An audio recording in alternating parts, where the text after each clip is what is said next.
Gimana kalau gue bilang semua seminar bisnis yang pernah lo datengin itu bohong? Mereka dorong semangat lo, ngajarin kerja keras, inovasi, bla bla bla bla, tapi ada satu hal yang sengaja disembunyikan. Gue mempertaruhkan diri dengan membocorkan ini ke lo. Ada 36 strategi Tiongkok kuno tapi manjur yang jadi kitab suci para pengusaha raksasa, dan gue yakin mereka nggak mau lo tahu. 8 menit dari sekarang, gue jamin lo bakal punya senjata rahasia yang 99% pesaing lo bahkan nggak tahu itu ada. Dan ini strategi yang pertama.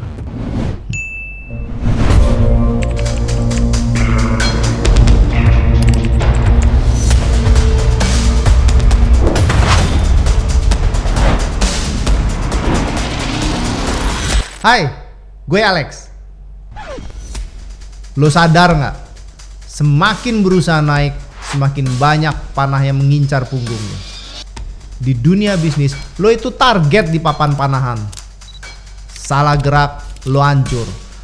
Diam di tempat, lo mati pelan-pelan. Kayak kuota internet di akhir bulan.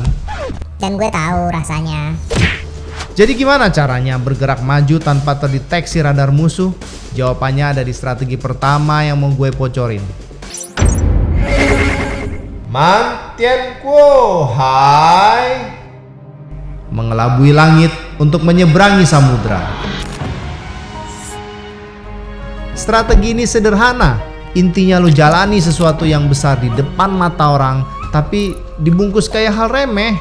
Bikin semua orang menganggap hal yang lo lakuin biasa-biasa saja, sampai akhirnya mereka kaget saat mengetahui tujuan lo yang sebenarnya.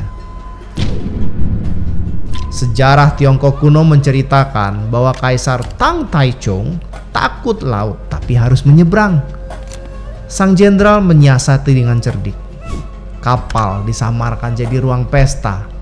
Kaisar minum bersenang-senang, dan tanpa sadar Kaisar sudah berada di tengah laut. Ini bukan soal menyembunyikan, tapi menyamarkan.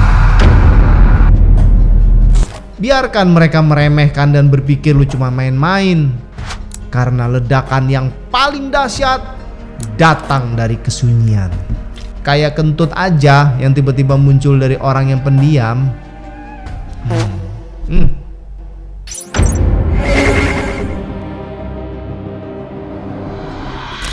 Bayangin lu punya ide pengembangan produk yang inovatif dan keren banget.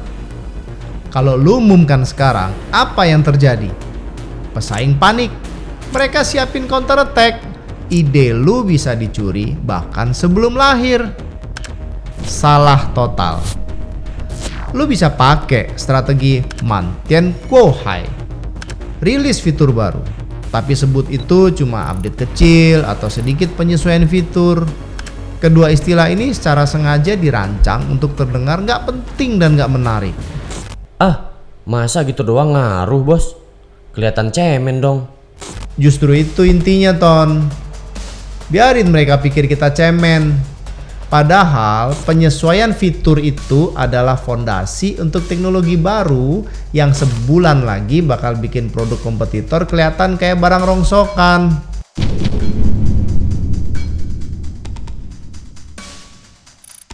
Orang lihat kesuksesan itu kayak gini. Instan, tinggal seduh, langsung jadi. Padahal di belakang layar kita lagi ngerebus air, menyiapkan bumbu, memasak telur. Proses yang gak seksi, tapi itu yang menentukan kemenangan. Ingat, kalau lo belum siap, lo gak perlu terlihat hebat.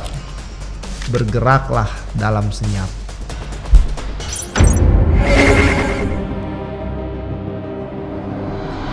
Simpan kartu as lo. Ceritain progres itu boleh. Pamer dapur, jangan. Di era medsos, mulut ember adalah kuburan bagi bisnis lo. Rahasia terpenting, lo simpan aja deh. Bikin mereka fokus ke proyek A yang lo pamerin, padahal proyek B, sang game changer, lagi lo bangun di ruang bawah tanah. Jadilah pesulap, kendalikan perhatian mereka. Orang yang beneran sukses Kalau ditanya bisnisnya gimana, jawabannya selalu, lagi sepi nih, biasa aja bro. Mereka nggak pamer di medsos. Tiba-tiba akuisisi 3 perusahaan, tampil biasa tapi hasilnya luar biasa. Itu jauh lebih mematikan. Oh iya, ngomong-ngomong tentang pemuja gengsi, lu pasti punya kan temen yang gengsinya selangit, tapi kalau ditraktir bilangnya lagi diet. Ada kan? Lu tulis namanya nih di kolom komentar, lu tulis ya.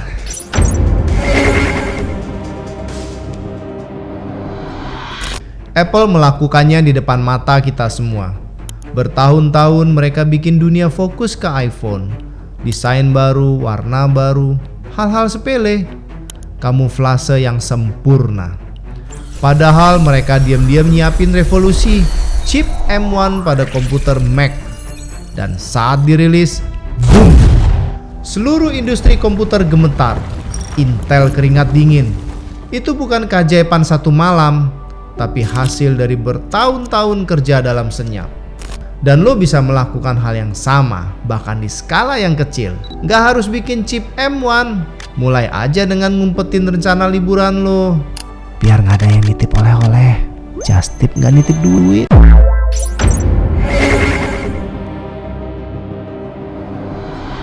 Oh iya, Mantian Kuo Hai juga dapat digunakan dalam konteks restrukturisasi organisasi, misalnya merger atau akuisisi.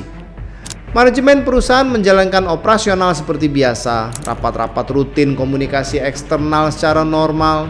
Namun secara internal, mereka diam-diam mempersiapkan integrasi tim, sistem, dan budaya baru. Tujuannya meminimalkan resistensi dari karyawan dan pasar sampai pengumuman resmi dilakukan pada momentum yang tepat.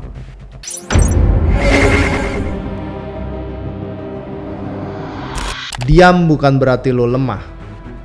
Diam berarti lo sedang menghitung. Diam berarti lo sedang membangun. Lupakan validasi dan pamer-pamer receh. Di medan perang yang sesungguhnya, yang dinilai bukan seberapa keras gonggongan lo, tapi seberapa dalam gigitan lo. Jadilah seperti gunung es. Biarkan mereka hanya melihat puncak 10% dari kekuatan lo. 90% yang tersembunyi di bawah permukaan siap mengubah arah samudra.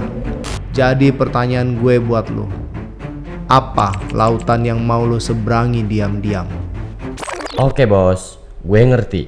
Jadi kapan harus mulai bikin rencana hebat? Kapan? Kenapa nggak dari kemarin? Sekarang giliran lo yang gue tantang. Sebutin di kolom komentar satu merek atau toko publik yang menurut lo paling jago pakai strategi Mantian Kuo Hai. Kita bedah bareng. Jangan lupa ini baru strategi pertama dari 36. Klik subscribe dan nyalain loncengnya, karena di video selanjutnya kita akan bongkar strategi menyerang Wei untuk menyelamatkan Chow. Cara menghancurkan musuh dengan menyerang titik yang paling nggak mereka duga. Mainkan permainannya, jangan cuma jadi pionnya. Gue Alex, sampai jumpa.